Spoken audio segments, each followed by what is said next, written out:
BJP ने अपने mission Bengal को भी पूरा कर लिया और ममता बनर्जी को उनकी सीट पर भी हरा दिया है। अब ये कहा जा रहा है कि बीजेपी का अगला निशाना पंजाब है और पंजाब के मसले पर बात करने के लिए मौजूद हैं आम आदमी पार्टी के वरिष्ठ नेता सांसद संजय सिंह।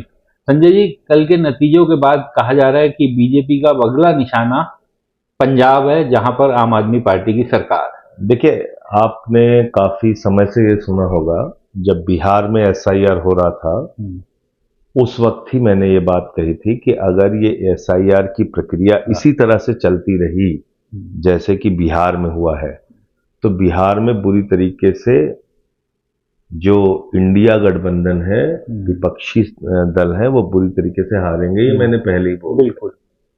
नतीजा आपने देखा, एनडीए की एक तरफा जीत हुई वहां पे। ये कहां से मेरे दिमाग में आई बात, क्योंकि दिल्ली में हम लोगों ने अपने आंख से देखा था। 40,000 वोट आपने केजरीवाल साहब की कॉन्स्टिट्यूंसी में काट दिया, और वो चुनाव कितने वोट से हारे? 4,000 वोट से हारे। इसी प्रकार से आपने दिल्ली के अंदर पैसे बांटे, शासन तंत्र का दुरुपयोग किया, और अंतिम दिन, वोटिंग के दिन, मैंने वीडियो डाला कि किस तरह से 2-2 हजार रुपए देके लोगों के हाथों में उंगलियों में स्याही लगाई जा रही थी बीजेपी के गुंडों के द्वारा। जो मन में हुआ उन्होंने पेंशन के नाम पे पैसे बांटे, जूते बांटे, लोटे बांटे, साड़ियां बांटी, ये सब कुछ हुआ देश की राजधानी में। लेकिन नहीं रुका, चुनाव आयोग खामोश रहा पूरी तरीके से, और हम लोग दिल्ली का चुनाव हार गए। तो दिल्ली का चुनाव जो आम आदमी पार्टी हारी, वो बेईमानी से हारी। बिहार में एसआईआर का खुला हुआ असर आपको दिखेगा। एक जगह 60,000 वोट कटा है, वहां बीजेपी 20,000 से जीत रही है। एक जगह 50,000 वोट कटा है, वहां बीजेपी 8,000 वोट से जीत रही है। तो ये साफ तौर पे दिख रहा है वहां के परिणाम में। अब आते हैं बंगाल के बारे में। बंगाल में, हरियाणा में, महाराष्ट्र में, जहां जहां पर भी इस तरह की शिकायतें आई, तो उससे क्या समझ में आया कुल मिला के? उससे एक ही बात समझ में आई कि अब चुनाव का जो सिस्टम है उसको मोदी जी ने हैक कर लिया, पूरा सिस्टम, जिसमें ज्ञानेश कुमार जी शामिल है, जिसमें तमाम ईडी, सीबीआई जैसी एजेंसियां शामिल हैं, और उसके बाद वो जैसे चाहते हैं वो चुनाव को मैनिपुलेट करके चुनाव जीत लेते हैं।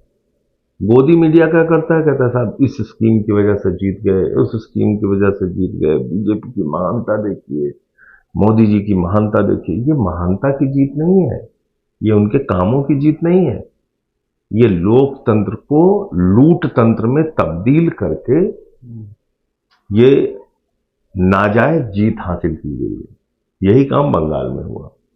आप सोचिए कि ट्रंप जो है वो ईरान से लड़ने के लिए 50,000 सैनिक बुलाता है, और मोदी ममता जी से लड़ने के लिए 2.5 लाख सैनिक लगाते हैं। तो आप कल्पना कर सकते हैं कि एक संघीय ढांचे के अंदर एक चुनी हुई राज्य सरकार को तबाह और बर्बाद करने के लिए किस प्रकार के हथकंडों का इस्तेमाल मोदी जी के द्वारा, उनकी सरकार के द्वारा किया जा रहा है। आपने वहां ईडी, सीबीआई का इस्तेमाल किया, आपने वहां हजारों करोड़ रुपए पानी की तरह बहाए, आपने वहां हुमायूं कबीर जैसे लोगों को खड़ा किया जो बाबरी मस्जिद बना रहे थे, उनको फंड किया पीछे से, दोनों सीट जीत गए। आपने हुमायूं कबीर दोनों सीट जीत गया। आपने वहां पे खुलेआम जो है वो चुनाव के पहले गड़बड़ियां की, तो चीफ सेक्रेटरी और डीजीपी बदल दिया, तमाम जिलों के डीएमएसपी बदल दिया। तो ये चुनाव थोड़ी है कोई, ये तो मजाक है। और कल से आप देख रहे हैं क्या हो रहा है वहां पे। अब कोई गोदी मीडिया नहीं दिखा रहा है कि हिंसा हो रही हो, खुलेआम हिंसा हो रही है। रामकृष्ण जी के आश्रम पे हमला हो रहा है, रामकृष्ण परमहंस जी के आश्रम पे हमला हो रहा है, उसकी वीडियो आ रही। कल ममता बनर्जी ने आरोप लगाया कि उन्हें, उनके साथ मारपिटाई की गई, उन पर बहुत ही दुखद है। अभी वो मुख्यमंत्री हैं, अभी वो मुख्यमंत्री हैं, बावजूद इसके उनके साथ मारपिटाई हो रही है, उनको डराया धमकाया जा रहा है। तो ये चुनाव नहीं हुआ है। अब देखिए, आप पंजाब की बात कीजिए या कहीं किसी भी दूसरे राज्य की बात कीजिए, सबसे पहली लड़ाई इस देश के विपक्ष को लड़नी होगी चुनाव प्रक्रिया को सही करने की, वरना लोकतंत्र का कोई मतलब ही नहीं रहेगा। पहली लड़ाई विपक्ष को लड़नी है चुनाव की प्रक्रिया को साफ सुथरा और निष्पक्ष बनाने की। लेकिन संजय, आपने देखा 27 लाख वोट, 27 लाख मतदाता मताधिकार से वंचित रह गए और सुप्रीम कोर्ट कह रहा है अगली बार वोट कर लेना। 6 लाख मतदाताओं को फाइनल लिस्ट आने के बाद नाम जोड़ा गया। ये धांधली नहीं है तो और क्या है? ये घपला नहीं है तो और क्या है? ये कौन सा चुनाव है? तो ऐसे तो आप राज्य दर राज्य जीतते हैं ये चुनाव, चाहे आपकी लोकप्रियता हो ना हो। देश में आप महंगाई बढ़ाइए, गुंडागर्दी बढ़ाइए, हिंसा बढ़ाइए, दादागिरी करिए, दंगे फसाद करिए, उसके बावजूद आप तंत्र का दुरुपयोग करके चुनाव जीत जाइए और फिर कहिए कि हम तो बड़े लोकप्रिय हैं, हम तो। लेकिन विपक्ष एकजुट होगा कैसे? राहुल गांधी बंगाल में जाते हैं, कहते हैं कि ममता बनर्जी भी उतनी दोषी हैं जितनी मोदी जी हैं। तो आपस में तो सब लड़ते हुए दिखाई दे रहे हैं। तो सब लोग हारते रहिए, सब लोग हारते रहिए, कम से कम कुछ मुद्दों पे तो एकजुट होना पड़ेगा। चुनाव की प्रक्रिया ही निष्पक्ष नहीं होगी, विपक्ष की पार्टियां आपस में लड़ती रहे, वो बने कह रहा हूं, लेकिन अगर चुनाव की प्रक्रिया ही निष्पक्ष नहीं होगी तो फिर एक तरफा बीजेपी जीतेगी। कोई रास्ता आपको नहीं दिखाई भाई 1 करोड़ वोट काट दीजिए किसी राज्य में, बताइए आप। नहीं तो अब रास्ता क्या निकलेगा संजय जी? जब देखिए, मैंने आपको लोगों को उम्मीद होती है कि चुनाव आयोग कुछ निष्पक्ष करेगा, फिर उम्मीद होती है कि सुप्रीम कोर्ट कुछ करेगा। तो इस मामले में हमने देखा ही सुप्रीम कोर्ट ने कहा कि कोई बात नहीं, इस बार नहीं दे पाए, अगली बार दे देंगे। तो अब क्या करे आदमी, कहां जाएगा? से लेके सड़क तक आर पार की लड़ाई आपको लड़नी पड़ेगी चुनावी प्रक्रिया को निष्पक्ष और सुदृढ़ बनाने के लिए, अन्यथा चुनावों का अब कोई मतलब नहीं बचेगा, कोई मतलब नहीं बचेगा। खाली बस ये रिजल्ट आएगा उस दिन सब एक वर्ग होगा जो हल्ला पीटता रहेगा, दूसरा होगा जो मातम करता रहेगा, और कुछ नहीं होगा इसके अलावा। लेकिन भाजपा कहती है कि केरल में कांग्रेस जीतती है, तमिलनाडु में विजय जीतता है, लेकिन आरोप केवल बंगाल को लेकर लगाया जाता है। चोर को भी अकल होती है कहाँ चोरी करनी है। इनको मालूम है इनका कोई केरल में आधार नहीं है, इनको मालूम है इनका तमिलनाडु में कोई आधार नहीं है, तो उन राज्यों में क्यों जाएंगे? अब देखिए, जहां ऐसी चोरी थोड़ी करेंगे कि बिल्कुल ही पकड़े जाएं।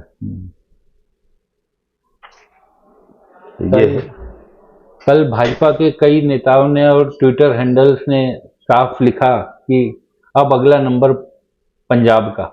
तो आम आदमी पार्टी पंजाब में हम लोग बहुत जबरदस्त तरीके से इनसे लड़ेंगे, ऐसी कोई बात नहीं। और इनकी तो 2 सीटें हैं, वहां सफाया हो जाएगा, वहां इनका अता पता नहीं चलेगा, वो बिल्कुल अलग बात है। लेकिन मैं फिर भी कह रहा हूं कि चुनाव प्रक्रिया को बाधित करने का, डिस्टर्ब करने का प्रयास ये लोग पंजाब में भी करेंगे। आज ही मुझसे लिख के ले लीजिए,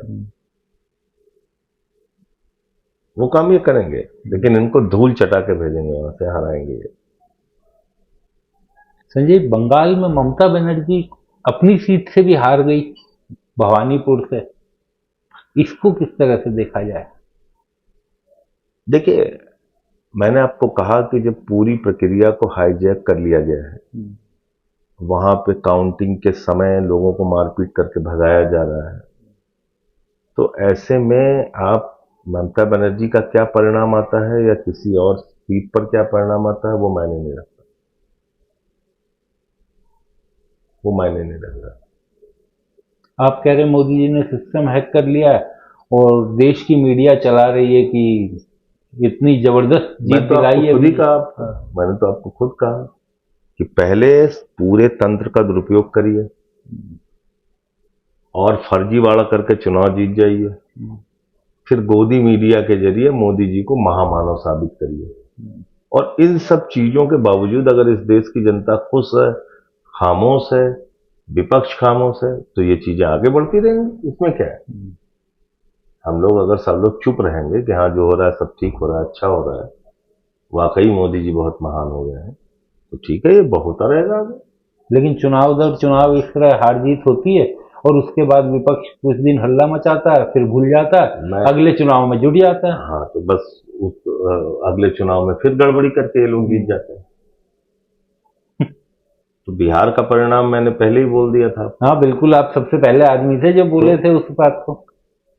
बंगाल में जरूर था कि ममता बनर्जी जी ने बहुत जबरदस्त तरीके से इनसे लड़ाई लड़ी, इसमें कोई शक नहीं। लेकिन अब इस तरीके से अगर आप चुनाव को हाईजैक करेंगे, इस तरीके से प्रभावित करेंगे, तो परिणाम सामने। और आप देखिए किस तरह वहां गुंडागर्दी शुरू हो गई जैसे ही टीएमसी गई। एक अंतिम सवाल, सुप्रीम कोर्ट भी चला गया मामला, सब कुछ हो गया, रास्ता क्या दिखाई दे रहा है? क्योंकि आप सड़क से एक बड़ी आवाज, सड़क से कैसे निकलेगा? सड़क से सदन तक सबको एकजुट होकर लड़ना होगा। और अगर इस देश की जनता को लगता है कि वास्तव में चुनावों में धांधली हो रही है, तो उसको सड़क पर आना पड़ेगा और कोई दूसरा रास्ता बचा ही नहीं। और अगर आप सड़क पर उतरते हैं, देश में आंदोलन खड़ा करते हैं इस चुनाव की धांधली के खिलाफ, तो फिर न्यायालय से लेके और सरकार तक सबको आपकी बात सुननी होती है और होना पड़ेगा। चलिए, उम्मीद की जानी चाहिए कि विपक्ष इस तरीके के किसी आंदोलन की शुरुआत करे, और सबसे पहली बात कि विपक्ष में वो एकता दिखाई दे कि एकजुट होकर इस पूरे चुनावी धांधली की जो बातें कर रहे हैं, जिस तरीके से सवाल उठा रहे हैं, उसके खिलाफ कम से कम पहले खुद एकजुट हों और उसके बाद जनता को एकजुट करने की कोशिश करें। बहुत बहुत शुक्रिया संजय। नमस्कार।